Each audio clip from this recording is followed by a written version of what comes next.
Hey everyone, I think it's about time we did a bit of an update on this dash cam.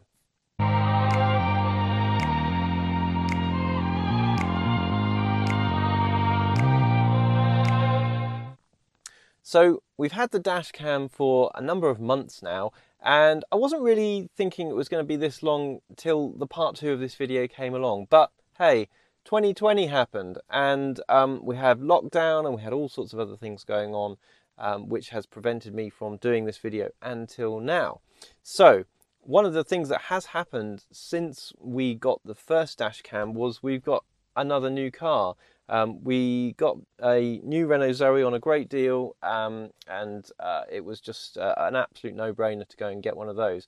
So when we got that car, we actually got a new dash cam, the same model as the one we've got here, because I was quite happy with the way this one was turning out. Now, on that one, we decided to go for the option of attaching it to the windscreen with the suction cup, because I had a hard time getting the old dash cam off the window of the old Zoe. So I thought, actually, why not just use the suction cup and see how that goes. Now, with this dash cam, it's actually been really surprising, because on this car, where the dash cam's been fitted for a while, the actual sticky pad has come off, and I've actually changed it to the suction cup. So regardless of if you're keeping your car for a long or a short time, it might actually be worth using the suction cup, because it seems to hold better than the sticky. Now, I don't know if that's just this windscreen and there was something on it that stopped it adhering properly. Obviously I should have cleaned the windscreen a little bit better before putting this on there with some alcohol, some IPA or something like that. Isopropyl alcohol, something of that nature, some window cleaner. On the new Zoe, we did also have a bit of an issue with the camera. We had some memory card faults, so it kept saying that it couldn't record video. I think that was actually a bad memory card. So when I purchased that one, the kit wasn't available for some reason, so I didn't get the one which came with the memory card or anything. I just bought the camera on its own, and then purchased a memory card that separately from Amazon. I did return that memory card because it was faulty. I have since put a SanDisk Extreme card in there, and it's been absolutely fine. But it does go to show that you do need a high performance memory card, and actually for the money, the difference I think was about £10 to £14. I would go for the SanDisk stuff all of the time. I record all of my videos on SanDisk memory cards, and I've never had a problem with them. It's the first time I've ever had a problem with a device not being able to record video. And of course, this is really important video that we're talking about here. It could be you know, the difference between you getting an insurance claim in your favour or not, and a lot of heartache and hassle as well. So you don't want to lose the video. Now, the one thing I was disappointed with in all of that was that the dashcam didn't tell you that it had a problem. And I can understand that it doesn't want to kind of disturb the driver and disrupt the driver, distract the driver, but it would have been nice to have some kind of warning to say that the dash cam had an error, and that it was no longer recording video. We actually didn't get very far down the road from picking up the new car when it actually started saying that it had problems recording to the disc. So the disc was faulty out of the box, which is fine, it happens. But it wasn't for a while until we actually, the passenger in the car, my wife, noticed that the message had come up on the dash cam. So a little bit of a thing there, just make sure it's working. But if you'd buy a good quality memory card, I don't think you'll have that problem. One of the things I was surprised about was that the dash cam by default records both a high and low res version of events. And one of the things that means is that you're going to get less space to be you know, for the video that you're recording. So you're going to waste a bit of space really recording the same thing twice. And so I've switched that feature off on these dash cams, because I only want the high res and I want as much time on that as possible. Now, let's have a quick look at the menus, because I've had a few questions in the comments of the previous video. So let's just dive into the menu and just have a quick look at some of the settings there, because there's been some questions about the settings. So let's take a look at some of the settings that you might want to change in the Dashcam. So to do that, we have to stop the recording, and then we go to settings, and then let's just have a look here. So video settings, you can change the resolution of the video. There's not really much point in doing that. 1440, it's either 1440 or it's 1080, so 1440 is more, so that's better. And it's wider as well. Exposure, you can up and down the exposure on here just in case it's a bit dark, but watch out for that, because if you get the sun, then that you'll overexpose the image potentially. So I just leave that alone.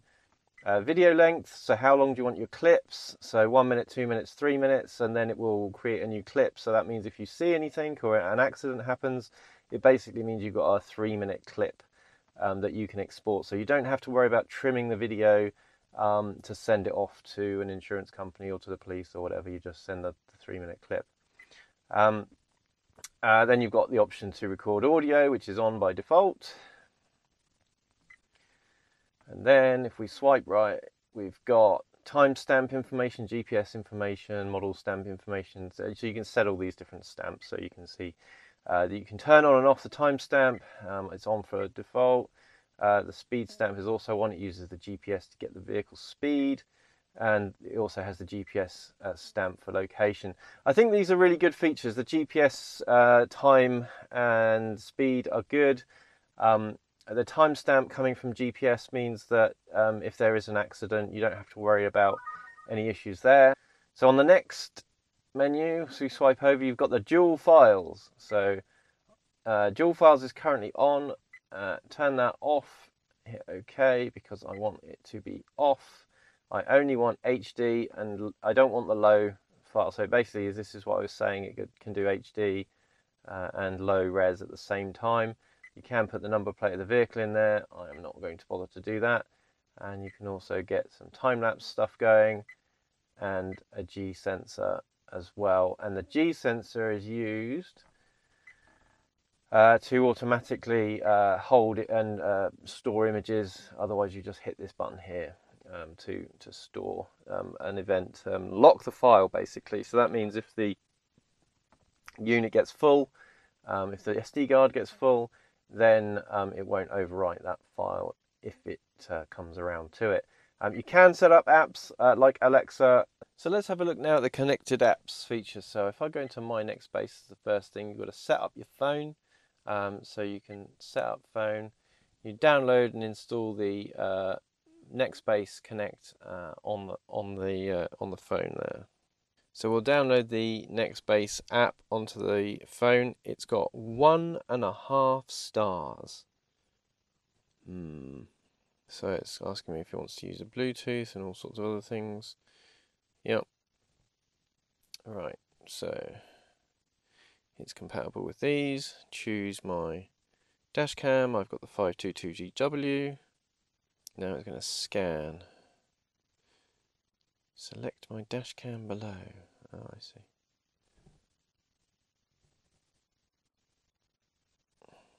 Okay. It comes up straight away, but then when I actually select it, it comes up with this blank box in. Yeah, it comes up with this blank box which I can't do anything with. So skip setup. Dashcam. Connect Dashcam. Right, the Dashcam's gone off now. Right, so it can't find it. So it was definitely looking for that one. Just turn the car back on. Dashcam's on. Connect apps. My Nextbase. There's the. And then select an accessory.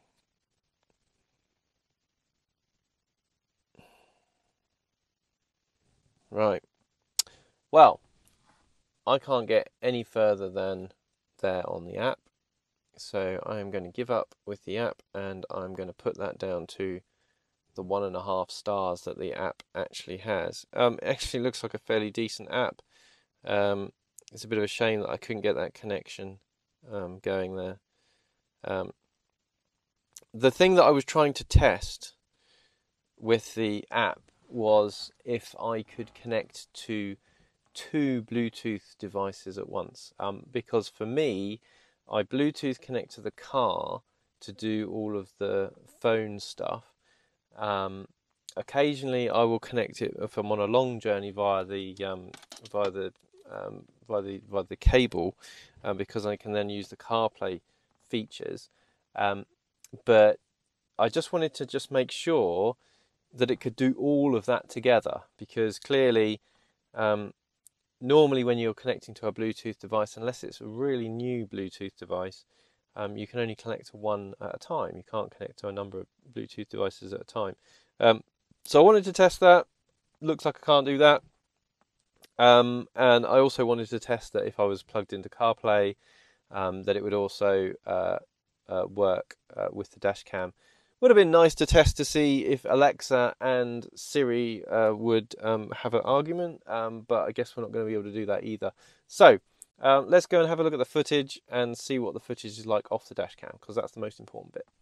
Okay, so once you get the files loaded onto the computer, this is obviously a Mac, you'll see the usual DCIM folder that you get on most memory cards when they come out of a digital camera.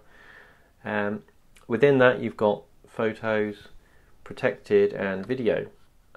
And then we can see, if we go into protected, that we've got quite a lot of files in there, and they don't really have a lot going on. In fact, nothing going on in this one at all. So this is it's a bit interesting. It looks like the sensor in the camera is a little bit sensitive. You can turn the sensitivity down. I think I might, because it's building up a lot of files in here. And obviously the problem is that if you get too many files in here, you won't have much in the way of space to record any new files. So this is why the camera, and in the guide it recommends you clear the camera out once a month. Just really to stop these files from appearing. I think it would be good to play around with the settings here just to get them how you like them, because obviously what you don't want is too many of these files building up. I think if we go and look at the file size or the folder size, we'll find that actually we've got quite a big number of files here. Yeah, so if we just have a look here at the information, we can see that we've got 22.91 gigs of protected files. So really could do with clearing out, because we've basically almost halved the space of our 64 gigs memory stick here. So that's not great, and we can see the rest is in the video file there. One of the things you'll also notice, you've got FL and FH at the ends of each of the file names, just appended to each of the file names, and that stands for the high and low resolution version. And I really don't see the point in these low resolution versions, because they don't really contain enough information. And if we go here, what we can see, if I just pick a couple of files here, we can see this truck in the high and low resolution version. And then what we want to see is how easily can we see the number plate in the low versus the high resolution. So we scrub along, we can see we have to get really close, and even though we're really quite close to this truck now, the number plate isn't that clear. It probably would be readable, but you can see the difference between the high and low res. You can easily make it out in the high res version of this. So you know, there is a big size difference between the two files. The smaller file is about 30 megs and the larger file is about 60 megs, but you know, these days 30-60 megs really isn't big file sizes anyway. So I wouldn't be very happy with this low resolution image on this number plate here if I was having to you know, rely on that. So we back it up, we can barely see it, whereas if we back it up on this one, look, we can see it from quite a long way off. So you know, you're going to be able to make out, you know, perhaps a partial plate at a distance, which can, you know, be very useful if you know, if you need it. So there's my thoughts on the Nextbase 522 GW Dashcam. Now I've got to say, overall, for the money, I am a little bit disappointed, just because it's quite an expensive Dashcam and it's trying to do a lot of things, but unfortunately some of them aren't executed particularly well. The 1.5 star iOS application is a real low light of this camera. There's lots and lots of great features that this camera has though. The things that it comes with out of the box, the hard wiring kit that's also available from Nextbase, genuinely to accompany this camera, is really nice and gives you that peace of mind that it's going to work. The two mounting options that you've got, again, out of the box, to use a suction cup or the sort of 3M adhesive there, is a really, really great touch. And actually, I'd say give the suction cup a go first, because I found that that actually works better than the adhesive, at least in my case. Now, some of the other little features are just really niggles, are, you know, things that we can live with. I don't really like the fact that it's recording a lot of files into the protected folder. Nearly half my memory card was full of protected files, which means that's slowly going to fill up and prevent me from recording long journeys and things like that. So I've got to remember to go into that Dashcam once a month and remove all of the extraneous files that are in that protected folder. I think I am going to have a play with the sensitivity on the settings of the G indicator, because I think that may be where we're going wrong. However, I would like to be able to lock those settings in so that I know every time I change a memory card, I'm not going to have to go back through the menus and make all those changes all over again. I hope that's been useful to you. I overall think that it's an okay camera. I think though it is trying to be a premium camera, and for that I think they've probably got to come out with a firmware update, and they've definitely got to do something about that app. If you are on Android, it may be a completely different experience. I don't know. Perhaps you can put something in the comments below. How are you getting on with that app? Do you even find it useful? I wasn't sure I was even going to find it useful, but we didn't even get to find out. Anyway, I hope you enjoyed that. Don't forget to like it, share it, subscribe, comment below, and we'll see you in the next one.